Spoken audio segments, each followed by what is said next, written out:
ও আর ওর বন্ধু এসেছিল আমাদের বাসায়। কোথায় দেখা করবো এভাবে? ছাদে দেখা করতে গিয়েছিলাম। ছাদে টোটালি অন্ধকার ছিল। কেউ কাউকে দেখতে পারিনি। আমিও ওকে দেখতে পারিনি, ও আমাকে দেখতে পারেনি।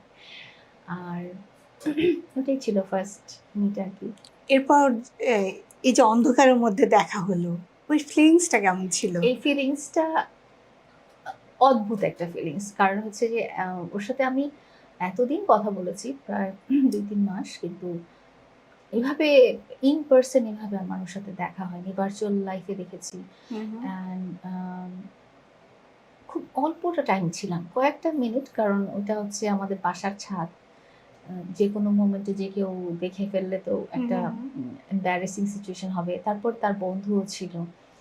আর আ ও মাস্ক করোনার জন্য ও মাস্ক পড়েছিল, আমি মাস্ক পড়েছিলাম। এতটুকু বোঝা গেছে যে আমরা ২ জন মাস্ক পরে আছি। আ এটা ২১ সালে, তাই তো? ২১ সালে। হ্যাঁ। আর আম সামনাসামনি যতটুকু ফিল করা গেছে যে সে সামনাসামনি অনেক অ্যাট্রাকটিভ ছিল দেখতে। অনেক অ্যাট্রাকটিভ। আচ্ছা, আচ্ছা। ওকে যত ছোট মনে হ্যাঁ, হতো আসলে ক্যামেরাতে অনেক ছোট মনে হয়। সামনাসামনিও ছোটই লাগে but he is very attractive. আচ্ছা, হ্যাঁ? আচ্ছা। ও একটু ছোট থাকতে পছন্দ করে। বিকজ অ্যাট্রাকটিভ এটা লালার কাছে থাক। হ্যাঁ, অন্যদের কাছে যেন না থাকে এটা। হ্যাঁ।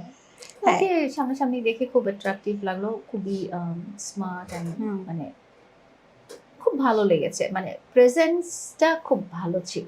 আচ্ছা, আচ্ছা। ওর প্রেজেন্স আমার কাছে এসেছে যেভাবে খুব ভালো ছিল। খুব ভালো লেগেছে।